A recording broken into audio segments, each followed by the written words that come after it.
Sure. Thanks, guys. Well, the crackdown is coming into focus under President Trump's direction. ICE is racking up thousands of arrests, and this as we enter week 2 of Trump 2.0. Good morning. I'm Dana Perino. Bill is off today. Good morning, Sandra. It's great to be with you, Dana. Thanks for having me. I'm Sandra Smith. This is America's Newsroom. It was a busy weekend for sure for ICE, the agency arresting nearly 300 illegal immigrants on Saturday alone and nearly 1,000 on Sunday. ICE also lodging nearly 800 detainers, which means there is probable cause to deport. And according to border czar Tom Homan, this is only the beginning. Yes. But you're going to see the number steadily increase, the number of arrests nationwide as we open up the aperture. Right now it's concentrating public safety threats, national security threats. That's a smaller population. So we're going to do this on priority base, as President Trump's promised, but as that aperture opens, there'll be more arrests nationwide. And we are getting a look at how these deportations are being carried out. You can see agents loading criminal migrants onto a military plane there, the flight bound for their country of origin. One South American leader tried to turn away those flights, but he quickly reversed that policy after a fierce response from President Trump. We have more on that as we go to Peter Doocy. He's live at the White House for us. What a weekend it was, Peter. And Sandra, this weekend, for a few hours at least, the Colombian president was really dug in against President Trump, and he was explaining in public why Colombia was not going to accept 2 U.S. military planes full of Colombians who had entered the United States illegally. The president said at one point, the U.S. cannot treat Colombian migrants as criminals. I deny the entry of American planes carrying Colombian migrants into our territory. The United States must establish a protocol for the dignified treatment of migrants before we receive them. But then came a 25% tariff threat that would rise to 50% after a week, and suddenly 180 degrees different. Part of the news statement said this: IEEPA tariffs and sanctions will be held in reserve and not signed unless Colombia fails to honor this agreement. The visa sanctions issued by the State Department and enhanced inspections from Customs and Border Protection will remain in effect until the first plane load of Colombian deportees is successfully returned. The new president wants to deport people back to their countries of origin. These tariff threats are a way to try to keep that process moving, and that's not going to stop. If you have a person who is convicted of a violent crime, whether they're an illegal immigrant or a non-illegal immigrant, you have to go and get that person to protect the public safety. That's not unique to immigration. President Trump wakes up at Trump Doral in Miami today. Later on, a couple hours from now, he is going to huddle with House Republicans there to try to figure out what exactly they can and cannot stuff into this, what they call a big, beautiful spending bill. Sandra. No slowing down in sight. Peter Doocy live at the White House for us. Peter, thank you. Dana? Let's bring in former acting ICE Director Jonathan Fahey. Want to show everybody the cover of the New York Post this morning. New tariff in town, which of course they're 100 for 100 when it comes to great headlines. But that was quite an amazing thing yesterday to have the Colombian president try to defy President Trump and then basically cave so badly that he was offering his own plane.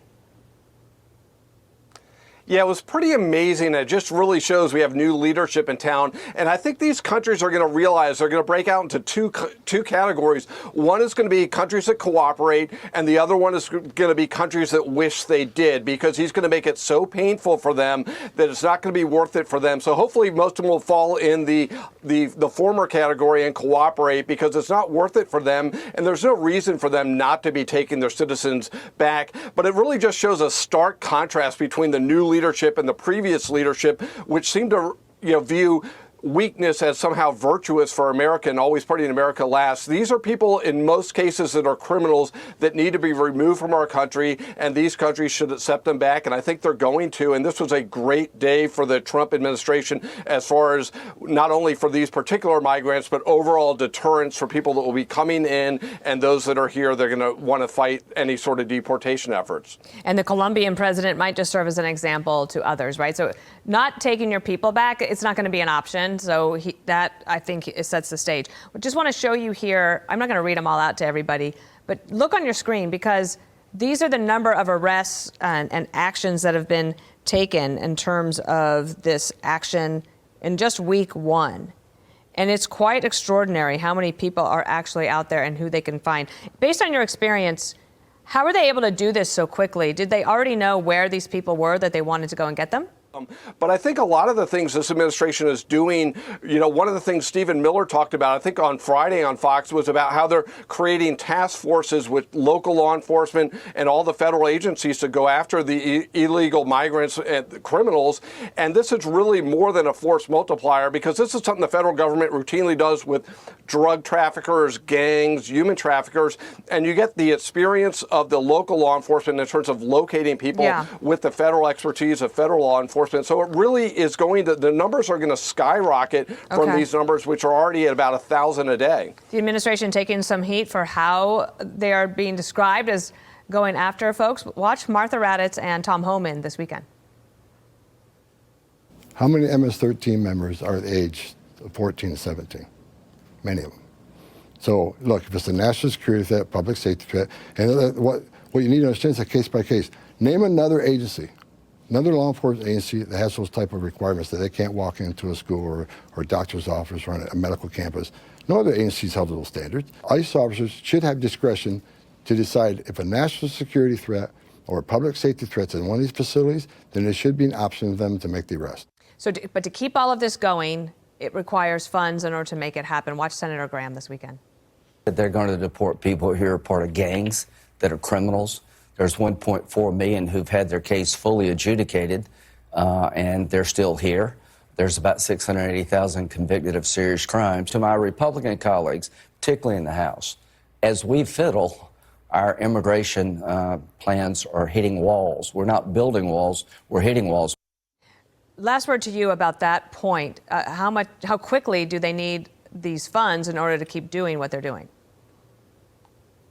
Well, I think they're going to need funds right away, but at least the most important thing that they're doing right now is by showing this show of force and show of strength, they're deterring new people from coming in. So at least we're stopping the flow, but money is necessary. But keep in mind, it cost $150 billion tax dollars for illegal immigrants to care for them with all their services just last year. So ultimately, whatever we spend, we're probably going to be netting on the other end of it over time. That's a great point. Jonathan, thanks for being here. I'm sure we'll see you again. Thank you. Welcome back to Live Now from Fox. I'm Stephanie Quinu. This is another live look right here of the White House as President Trump's administration officials, including border czar Tom Homan and the acting deputy attorney general, visited Chicago on Sunday to witness the start of increased immigration enforcement. Immigration and Customs Enforcement saying that it made 956 arrests nationwide on Sunday. Meanwhile, immigration raids were also made in Georgia. Federal officials say they took people into custody in Atlanta, Cartersville, and Savannah, although no word as to how many were detained in those raids. Good Day's Mark Teichner picks up our developing story live from the ICE Atlanta field office in downtown Atlanta. Good morning to you, Mark. Yeah, good morning. We'd heard rumors that these raids were taking place, but it wasn't until yesterday afternoon that the folks here at ICE confirmed that that was, in fact, the case. Sunday, federal agents take suspected illegal immigrants into custody during a series of Georgia raids. The Atlanta DEA field office posted photos of them assisting ICE agents in Atlanta, Cartersville, and Savannah. Atlanta's Homeland Security field office did the same with a photo showing a person being taken into custody at what appears to be Hartsfield-Jackson International Airport. An ICE spokesperson said the Atlanta raids will, quote, preserve public safety and national security by keeping potentially dangerous criminal aliens out of our communities. They're as bad as the bloodthirsty MS-13 gangs that we have gotten all over the place. We'll get them out. Similar raids are taking place all over the country as part of President Trump's crackdown on illegal immigration. Sunday alone, ICE says it took almost 1,000 people into custody nationwide. We can do what we can with the money here. These are not people who are causing problems in our country, and what we need is a path to citizenship for them. Not a lot of information being given out about the people that were detained. We do know from the White House in a post that they posted that one of them was a Honduran national who was picked up here in Atlanta, and that he had been convicted of DUI, but was facing charges, according to the White House, of assault as well as weapons counts. Reporting live from Atlanta, Georgia, I'm Mark Teichner for Live Now from Fox. Thank you, Mark, for that report. And this is another live look right here at the White House as President Trump has continued to make sweeping changes when it comes to immigration, including ordering visa restrictions as well as tariffs and a number of other measures right here. Also, new developments in President Trump's efforts to deport migrants. The country of Colombia has now accepted flights of deported migrants from the U.S. hours after President Trump threatened to impose steep tariffs on imports and other sanctions. Now, coming up at 10 a.m. Eastern Time. Hello, everyone. This is Outnumbered. I'm Emily Campagno here with my co-hosts, Harris Faulkner and Kaylee McEnany. And also joining us today, Lisa Booth, Fox News contributor, and Jason Chaffetz, Fox News contributor and former Utah congressman. Now, the president's mass deportation policy appeared to spark a trade war with Colombia yesterday, only for them to quickly cave after initially rejecting 2 flights of illegal immigrants. President Trump's threats included a travel ban, immediate visa revocations, and ordering 25% tariffs on all goods coming into the U.S. from Colombia. Now, that would jump to 50% after 1 week if they did not comply.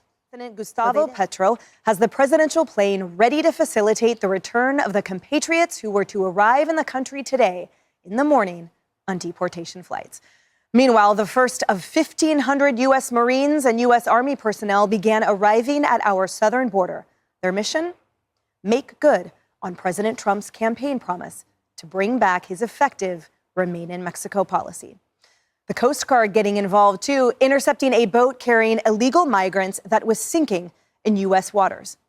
The Coast Guard's alien expulsion flight operations span between California and Texas, and it's all part of the president's illegal immigration crackdown that border czar Tom Homan says is only getting started. So is this what we will see every single day, ending in what the president has promised is millions and millions being deported? Yes. But you can see the numbers steadily increase, the number of arrests nationwide as we open up the aperture. The estimates of perhaps those who have been convicted or arrested in the past, 700,000 to over 1 million. So after you do that, then you go after everybody who is there illegally. If you're in the country illegally, you're on the table. Because it's not okay to, violate laws of this country. You got to remember, every time you enter this country illegally, you violated a crime under Title 8, United States Code 1325. It's a crime. So if you're in the country illegally, you got a problem. And that's why I'm hoping those who are in the country illegally who have not been ordered removed by the federal judge should leave. And Vice President J.D. Vance also defended the president's executive order revoking birthright citizenship. Well, this is a country founded by immigrants.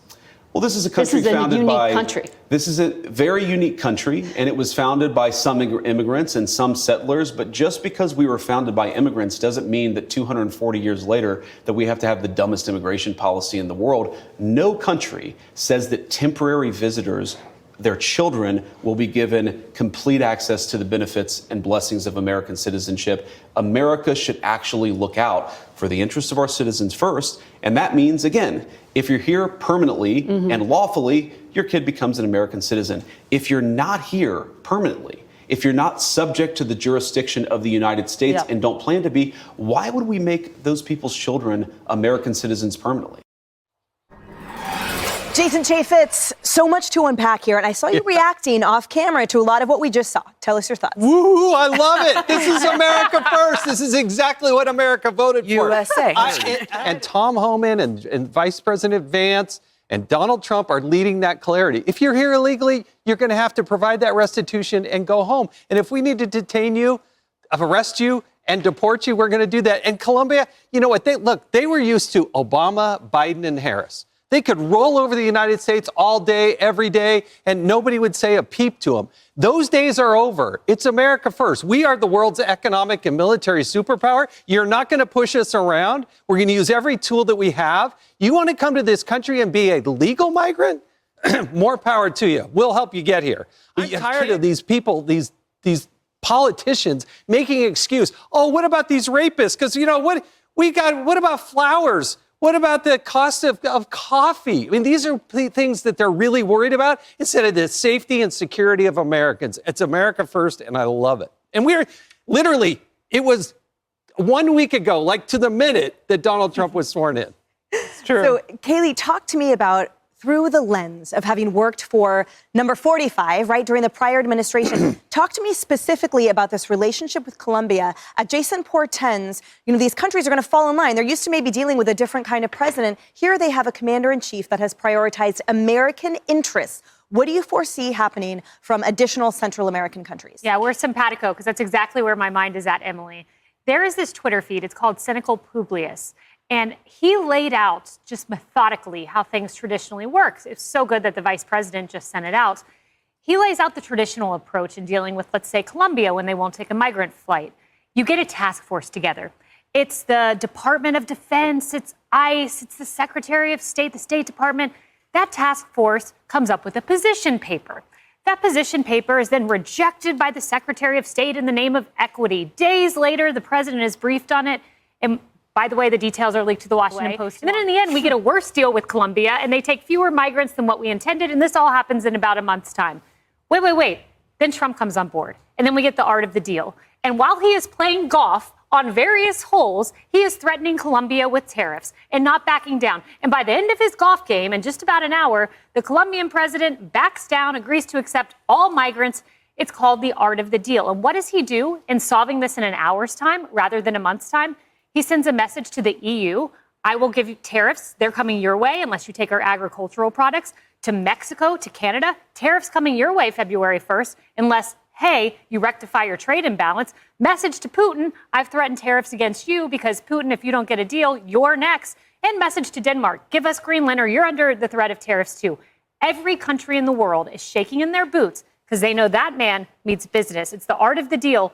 Gone with the deep state in traditional Washington. So talk to me, Lisa, about what's happening internally with this, right? So we have the benefit of a congressman on the couch. There's a lot of politicians who are extending an olive branch and seeing the forest for the trees, and that there is sort of a global whipping coming to fruition, meaning that as used on the floor, those that are coming on board. And the reality is that when you prioritize American interests, how can a politician not be on board?